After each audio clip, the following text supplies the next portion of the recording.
ništa nije nemoguće za onog koji ima volju pokušati. Da bi uspio, tvoja želja za uspjehom mora biti veća od tvog straha od neuspjeha.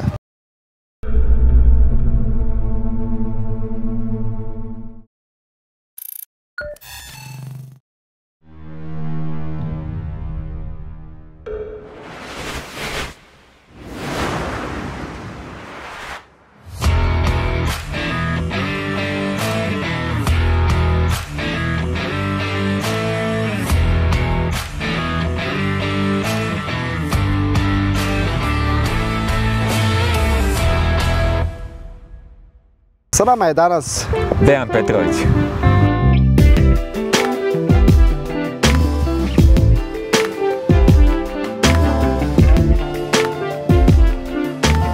Dejo, diplomirani si sociolog. Kako je pala odluka da se baviš tim pozivom?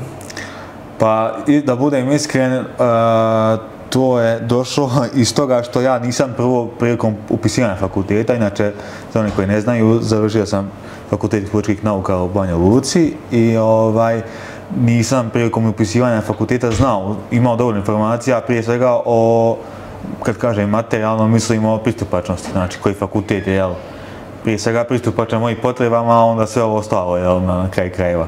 Tako da prilikom upisivanja i prilikom dopisivanja s nekim ljudima koji su već prošli kroz te stvari, svi smo rekli u smislu da FPN je najpristupačniji i da mislim, pored nastavničkog kadra i svega toga da je, može se prislušiti svemu i nema nikakvih blokada i prema tome tako sam se negdje usmjeravao, a s druge strane sociologija je nešto što mene onako interesuje jer spaja ne znam, normalno društvene teme s nekim, ne znam, istorijskim kontekstima, pa kako je, ne znam, nastalo nešto, i tako da u suštini sam shvatio da ne bi bilo loše, da se, da u tom pravcu idem. Pa i tako je sve krenulo. Pa da.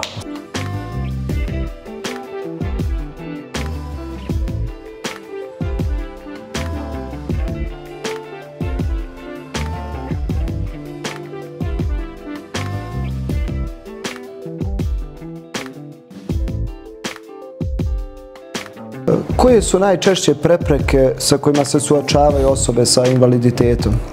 Pa ima ih puno, ali evo, krenut ću, znači prvo te barijere arhitektonske, znači gdje mi ne možemo ili nije nam dozvoljeno da kažem da pristupamo nekim događajima svakodnevnom životu, da kažem, znači sam odlazak u trgovinu može biti prepreka, izazov, a da ne pričamo o ostalim stvarima. Tako da ja bih rekao u svom životu gdje sam najviše nailazio je to prepreke, znači oko fakulteta, pa ne znam, hoći negdje ne mogu ili nisam, negdje mi nije pristup dozvoljen i onda na kraju krajeva sam se čovjek hoće sa tim isključen jer nisi, ne mogu reći aktivni učesnik života, ali mislim i nisi, koliko jesi toliko ti nema o nekim stvarima i onda prema tome ja bih naveo prvo to, znači kao neku prepreku.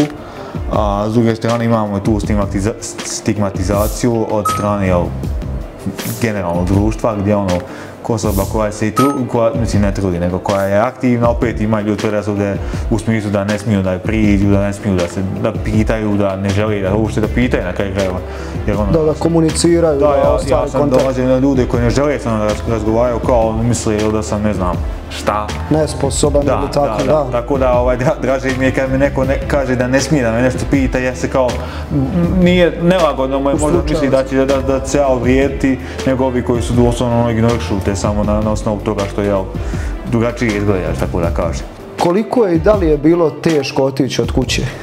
Pa u svakom slučaju jeste, zato što nisam prije toga nikad imao, mislim ja sam kao mali išao po banjama i tim terapijama i lečilištima, ali sve sa nekim, znači majka u ovom slučaju i nikad nisam imao osjećaj da sam od porodice odvojen, bukvalno.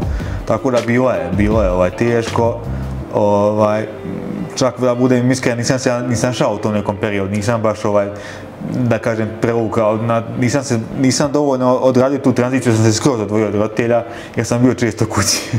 Da, kad god si bio na priliku došao. To možda nije pohvalno da kažem, ali mislim, istina jer nisam, jednostavno, nemam pojma, ne mogu sad, ne razumijem ni ja zašto je to tako bilo, ali uglavnom, mislim, ja sam bio gore koliko sam mogao, a kažem, mogao sam i više odraditi, a u svakom slučaju bilo je teško, ali opet, što ja znam, navikne se čovjek, adaptira se gore, Da, jedno jako lijepo i pozitivno iskustvo, ipak si otišao na fakultet, studirao, završio si fakultet, prije svega jedno vjerovatno lijepo iskustvo. Pa u svakom slučaju čovjek se malo preporodi, ja tako kažem, vidi neke stvari koje ne bi možda nikad ni vidio u životu, nije možda vjerojatno ne bih upoznaš više ljudi.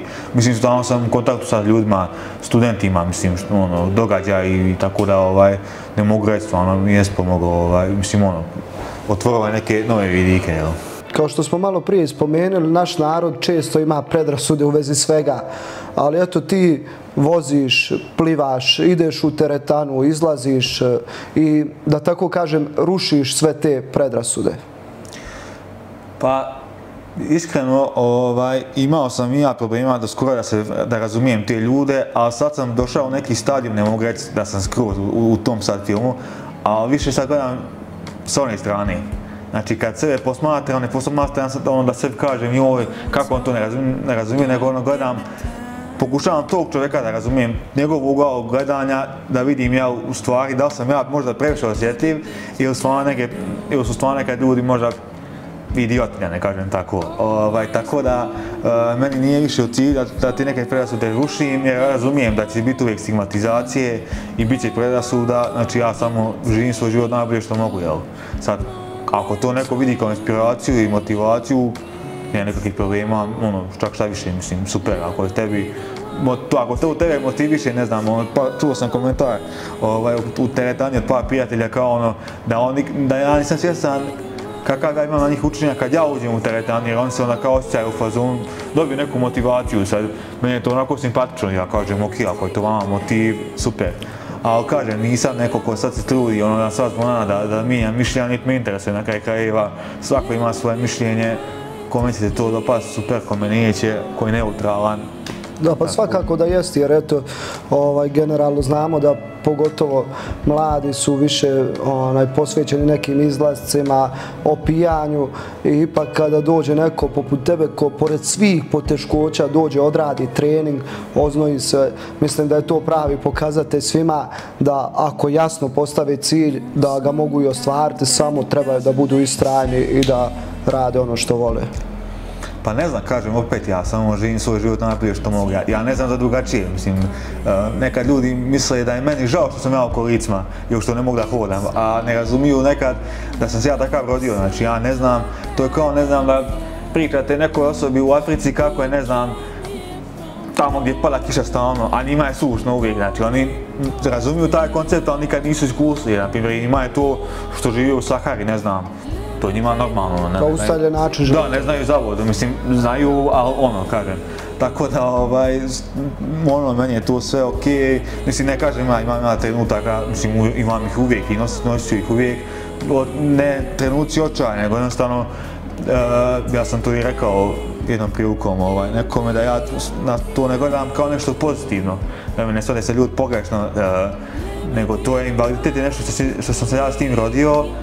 I to je moje stanje. Ja nisam zbog toga sretan i ne bih, mislim, nisam sretan zbog te situacije, volio bi da je drugačije, a pošto već nije, ja se s tim nosim i to... Daješ sve od sebe, da... Pa svako ima svoj krst koji nosi u životu, tako da šta da radim, mislim, to je tako, kažem opet, nemam, jer imam nekad osjećaj da same osobe s invaliditetom imaju taj previše ekstremno pozitivan stav, kao da moraju da uvijek budu pozitivni, znači moraju da kažu, ma nema veze, ja sam u kolicima.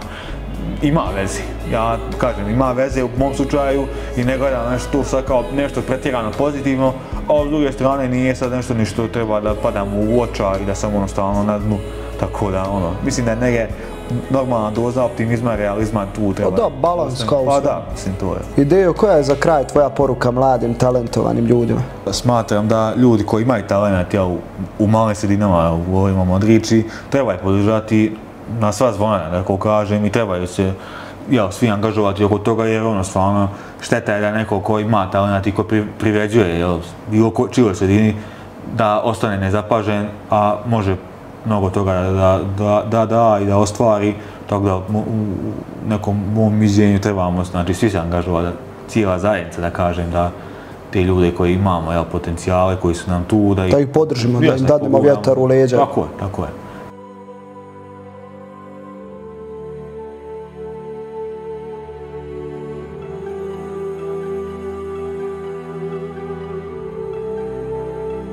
Prepreke postoje samo ako ih sami sebi postavimo. Ako imamo želju i volju, ništa nije nemoguće. Vidimo se u idućoj epizodi.